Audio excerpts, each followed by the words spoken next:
Hello, I'm Greg Rickel, Bishop of the Diocese of Olympia, and today I have with me Steve Thomason, who's the new Dean at St. Mark's Cathedral. And we're going to have a conversation today with each other about cathedrals and specifically a little bit about St. Mark's here in Seattle. Welcome. Good to be here. Yeah.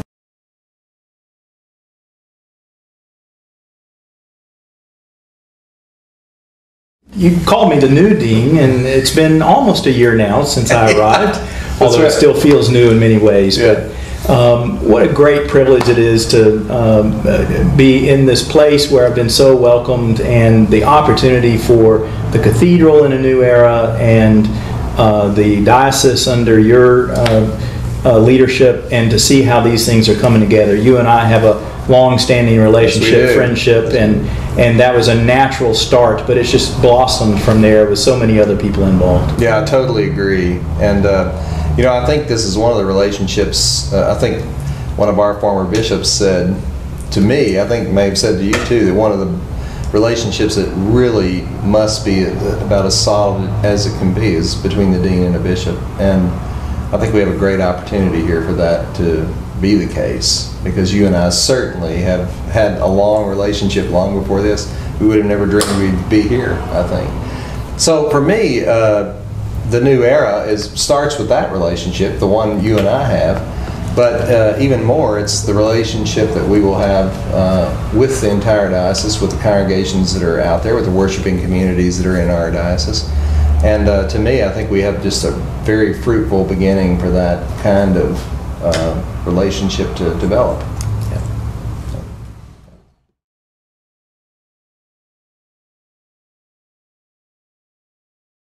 Through the entire transition, while we were in search for a dean, I've said often there that to be a great cathedral, you have to be a great parish first. So in many ways, they are connected, but there's also a separateness about that, and I think that's always the trick in being a cathedral, is trying to figure that balance out. But I still very much believe that being a good solid parish will lead you into being a really solid cathedral. I don't know if you see it that way. Oh, absolutely, and we've adopted that language in the vestry at St. Mark's Parish. The parish is just one among all the other congregations in the diocese who happens to worship at the place that also serves at the cathedral.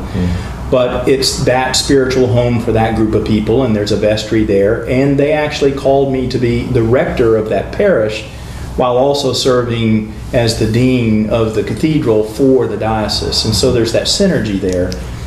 Yeah, and I wonder sometimes how many people actually know the genesis of that word. You know, cathedral, coming from cathedra, means the seat of a bishop, and the dioceses have generally one. So it's for me, it's a strange relationship, because it actually is. If I have a home church, that's my home church. I always joke about it's my home church that I only get to about twice a year, or when there's an ordination or something. But I think that's important for Episcopalians to remember and to know, that a cathedral really is a centerpiece for the bishop being present there and kind of emanating from there, but that there's a parish that lives there, while a bishop may go all around the diocese, as I do, that the parish is alive and always going.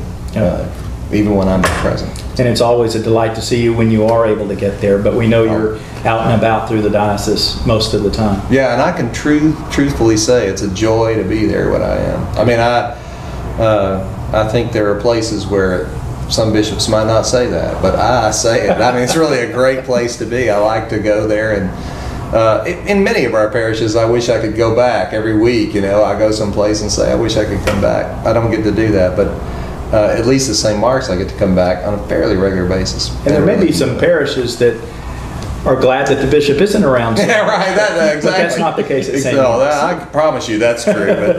But during there was kind of a crisis at St. Paul's Cathedral in London, actually revolving around the Occupy movement. Right. We had a little bit of that tension here, but I thought it was handled so well with really some deep conversations. But out of that came a quote that I've loved about cathedrals. I'll have to read it, but that a cathedral is meant to represent a vision of salvation that raises a question mark above all schemes which depend upon human effort alone. And I love that because it kind of points out kind of a specialness about a cathedral. There is a bit about a cathedral being a center point for a diocese to look to, and I think we've benefited here in Seattle by that. I mean, for one thing, our location, the holy box up on the hill. There are people I meet in town who don't even quite know what the building is, but they know the building. I always love being able to tell them what it really is. And so location we've got down, there's no doubt about it. And certainly that quote reminds me also that most of the great cathedrals through the centuries weren't built overnight. In some cases, it was over the course of centuries. Yeah, and there's always this incomplete nature because we are depending on something grander than our own selves as we bring this all together. Yeah, absolutely.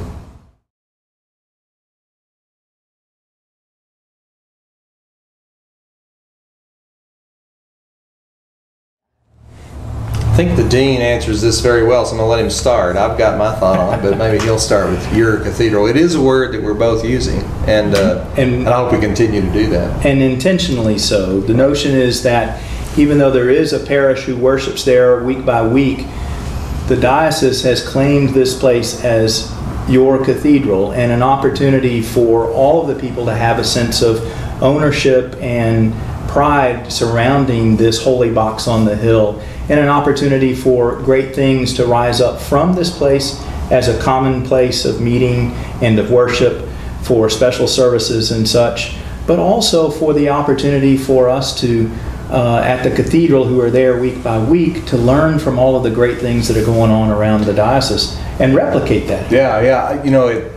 A story I have about this is I was at a parish outside of Seattle, and a person came up to me and said, I went to this beautiful place. It was a church in Seattle, and they started describing it. It's up on the hill when you drive into town, and when they got done describing it, as my face began to smile, I said to them, that's your cathedral. I mean, this was an Episcopalian that had never been here before. That church is yours too. You're part of that.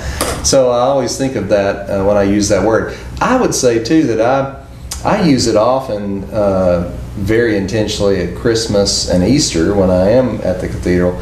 And I know in those moments I'm speaking to a lot of people who probably do not consider themselves Episcopalian, maybe even some who are not sure they're Christian. Mm-hmm. But I mean it just as much when I say this is your cathedral, because the one great thing about St. Mark's in the history, its history, is that that's been a cathedral that's a public church. It's a public place. It's really been the commons for Seattle in so many ways and in so many times of disaster and crisis. And so I use it. I think that's the right word. I don't want us to get away from it, because it's not only your cathedral when it comes to a diocese, it's your cathedral as part of Western Washington and a part of Seattle too.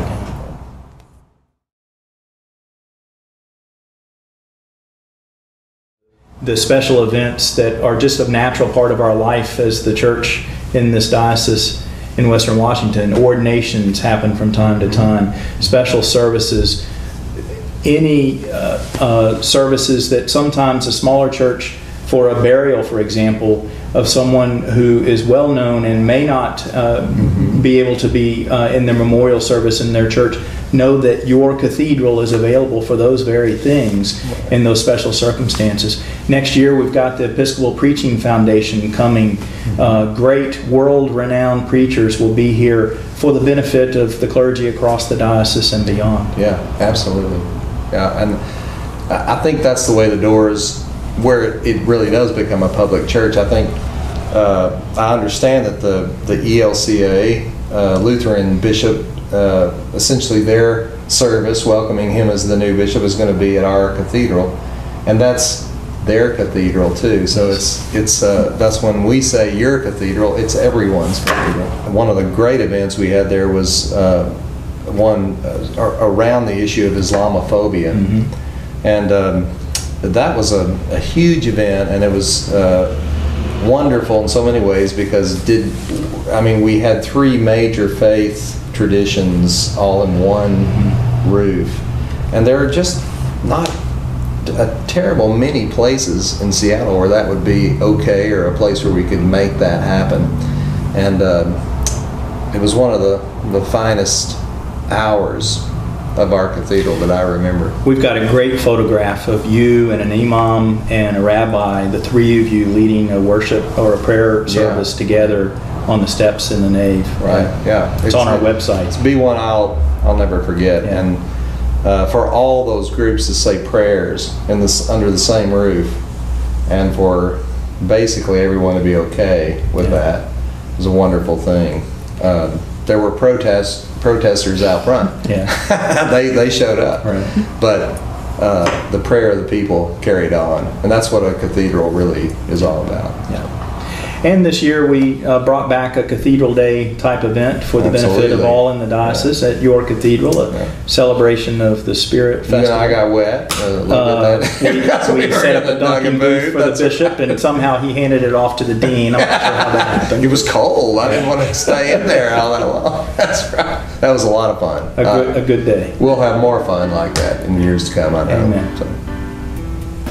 Steve, thank you for being here, not just here today, but here. I'm really glad to have you in the Diocese of Olympia and as the Dean of our cathedral. I hope that happens for and is true for a long, long time. It is my prayer and hope as well. I'm so delighted to be here. Thank you. Thank you for watching.